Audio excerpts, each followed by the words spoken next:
Nós estamos recebendo nesta manhã aqui nos estúdios o candidato já oficializado ao governo do estado de Mato Grosso do Sul, Odilon de Oliveira, do PDT, a quem agradeço mais uma vez a presença. Agora, candidato Odilon, é trabalhar para buscar votos, não é? E ao mesmo tempo levar para a população aí, mostrar para a população um programa de governo que possa contemplar as famílias sul-mato-grossenses nas diversas áreas aí essenciais, como educação, saúde e segurança. Bom dia. Bom dia, Marquinho. Bom dia, Benru. Bom dia, Carmen Sestari, a rainha do rádio.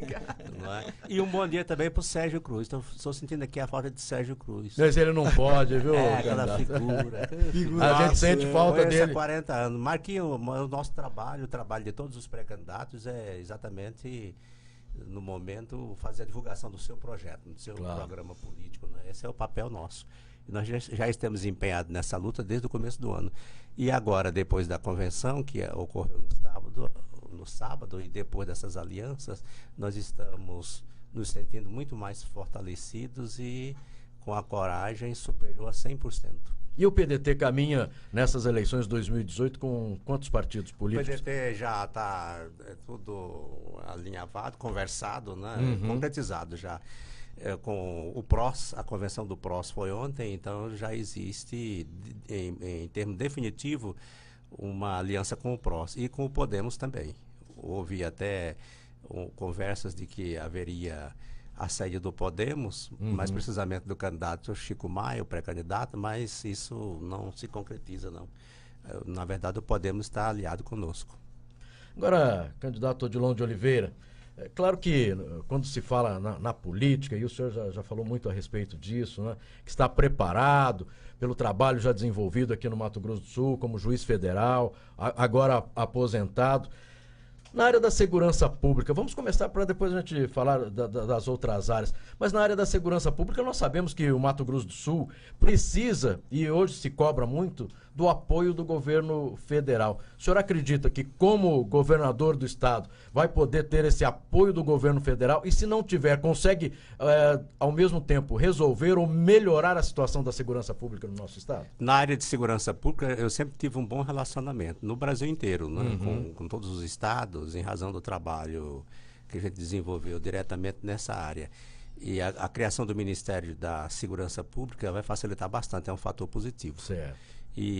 Mas existem muitos mecanismos internos do nosso estado que devem ser colocados em prática e devem ser criados também. No meu programa de governo, eu tenho em mente a criação de centrais de conciliação dentro das delegacias de polícia. Aí você vai resolver muitos problemas domésticos, quer dizer, não só crimes domésticos, aqueles crimes de menor potencial ofensivo. Certo. Aí você vai descarregar a justiça. Isso vai refletir pesadamente na justiça, tanto no civil, tanto na área penal. Porque nós podemos retirar da esfera judicial praticamente pelo menos 1/3 dos crimes que estão relacionados no Código Penal em determinadas leis esparsas. Tem uma central de conciliação, não precisa nem de lei, basta de um decreto regulamentador, regulamentando isso. Porque o próprio Supremo Tribunal Federal já decidiu que as delegacias de polícia, os delegados de polícia podem fazer até delação premiada que envolve delação premiada envolve crimes graves, organização criminosa.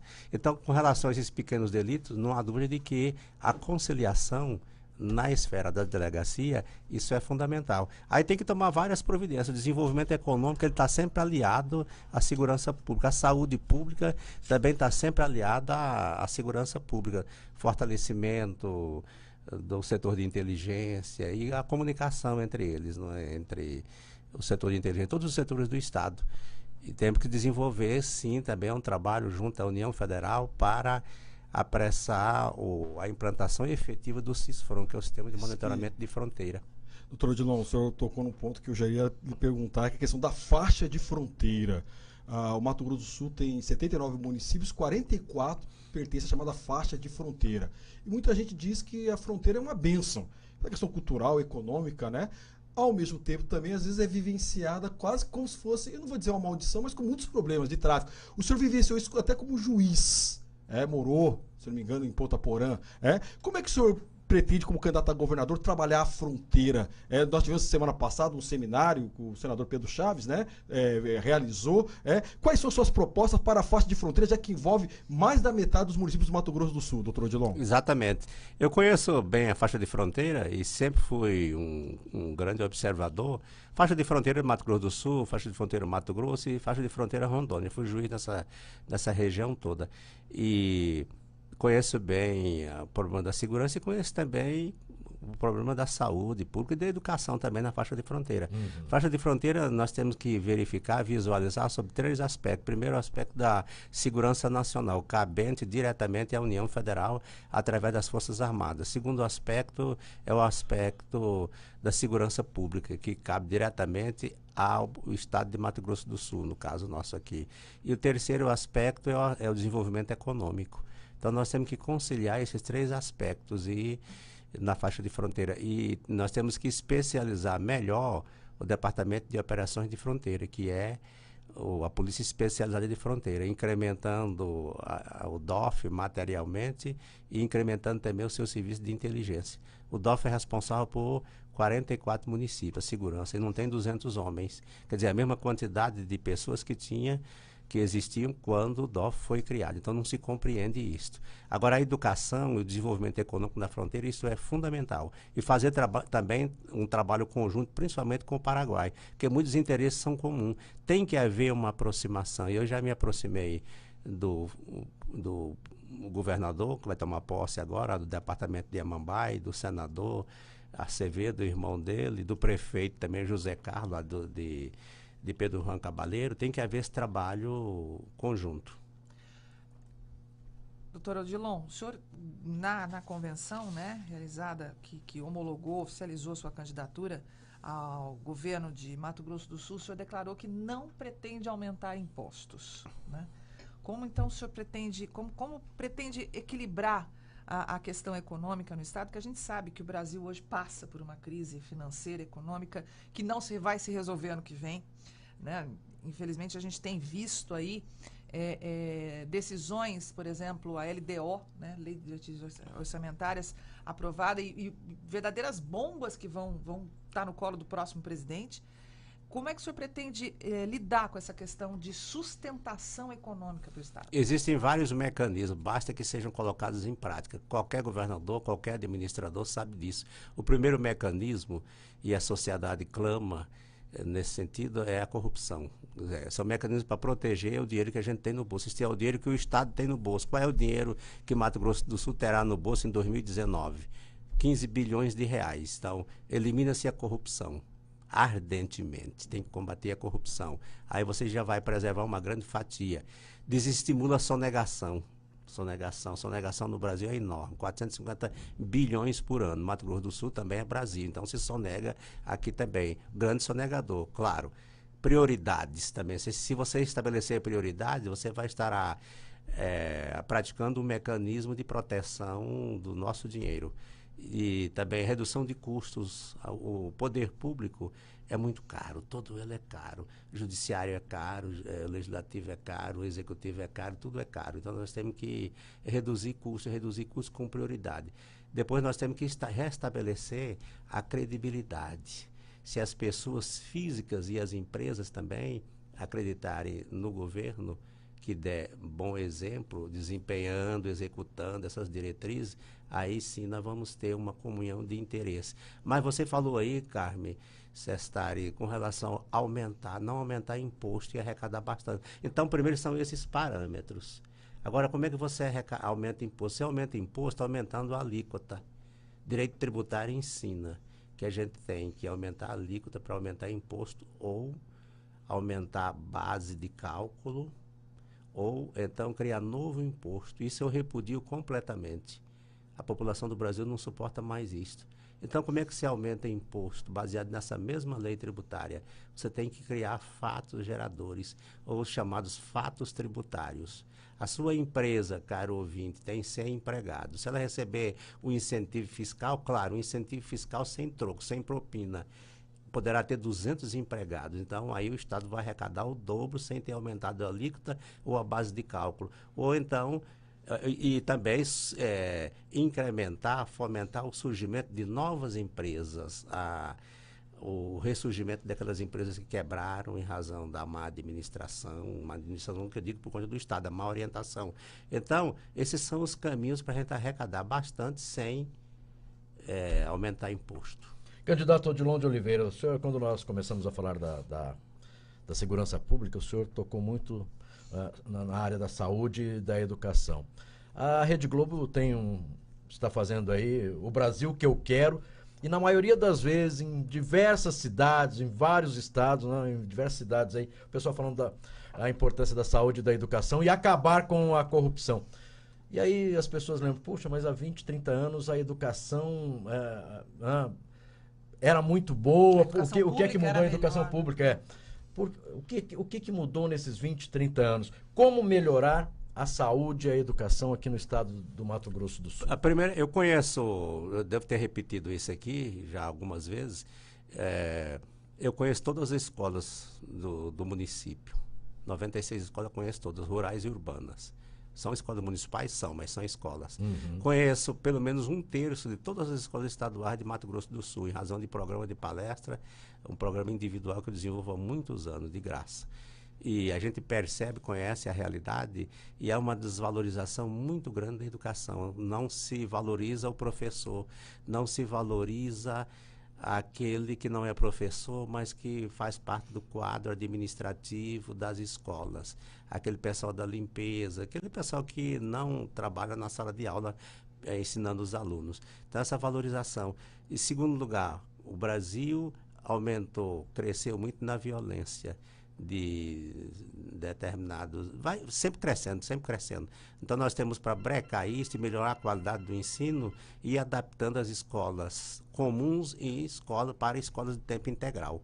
Escola de tempo integral formata melhor o aluno.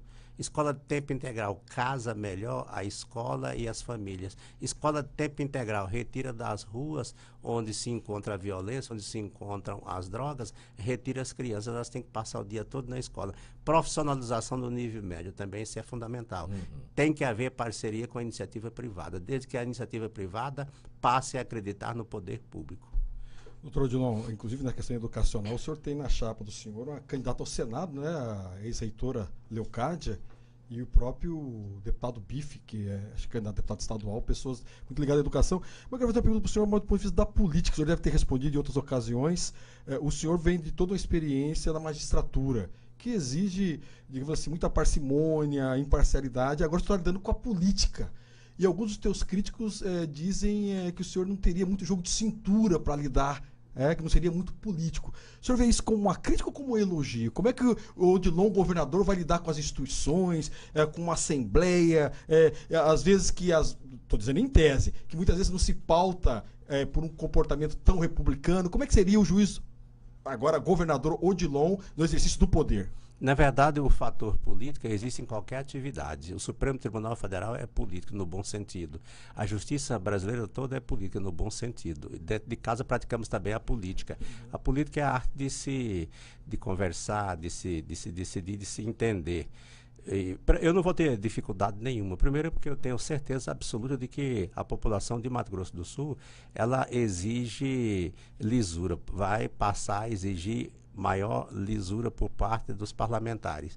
Vai passar a exigir também do próprio governador uma atuação constante com comprometimento. E vai exigir também, logicamente, do secretariado e cobrar. O interessante é ter uma abertura, isto é, uma transparência. Nós vamos sim conversar com todos os deputados, logicamente, que forem eleitos. Vai haver uma renovação muito grande. O que não vai haver nessas conversações é uma palavra chamada trambique. Se é o toma lá, dá cá, de maneira alguma. Isso não. Então, ou vamos consertar ou não vamos consertar. E o povo vai cobrar. E ai daquele deputado que não apresentar. Ai, eu digo assim, me referindo ao julgamento popular, julgamento do povo, que não aprovar, não demonstrar comprometimento. Se apresenta um projeto, e o projeto é de interesse público, é discutido na sociedade, a sociedade toma conhecimento daquele projeto. É evidente que o deputado que não aprová-lo, ou que não apresentar justificativas decentes, profundas, ele poderá estar cavando a sepultura política dele. Então eu não tenho preocupação com relação a isso. O senhor falou aí a respeito, né, dos deputados, que eleito governador, claro, precisa conversar com os deputados estaduais. Como é que ficou a chapa de deputados federais e estadual, deputado federal e estadual, a chapa do PDT para essas eleições de 2018? A chapa do PDT é muito boa. Ela reúne o Dagoberto Nogueira, é um político bastante experiente, que tem servido o estado de Mato Grosso do Sul, reúne outras pessoas que não têm ainda muita vivência política, mas são pessoas que demonstraram comprometimento, e todos têm um passado cheio de lisura. Reúne o vereador Odilon de Oliveira Júnior também, que já tem uma grande vivência política, foi o segundo mais votado. Então, é um grupo de pessoas que a gente escolheu, que nós selecionamos, nós todos em conjunto, verificando duas situações: a capacidade em potencial e também a lisura e a vontade de executar um comprometimento efetivo com os interesses do povo. Então nós estamos tranquilos com relação a essa chapa. Doutor Odilon, eu comentava agora há pouco, do ponto de vista da política, obviamente, a prisão do ex-governador André Putinelli. Como é que isso repercute na campanha do senhor? Muda a estratégia? Qual que vai ser a tática adotada se permanecer essa prisão ou, porventura, você conseguir liberdade? O que muda na sua campanha com esse fato que acaba tendo uma repercussão muito grande na política? Eu lamento demais. Em primeiro lugar, lamento muito que tenha ocorrido isso, né? E eu jamais irei explorar esse momento de fraqueza do André Putinelli e o momento de fragilidade também da família dele. Eu respeito a situação. Porém, é uma situação que vai ser decidida pela lei. A própria lei é que vai resolver o problema. A própria lei. E com relação ao aspecto político, o MDB é que vai resolver essa questão. Agora, isso não muda nada no nosso caminhar com relação à campanha que se aproxima, de maneira alguma. Logicamente, conforme já foi comentado aqui, se a prisão dele demorar, logicamente ele vai ficar fisicamente impossibilitado de concorrer. Mas para nós não há mudança, não.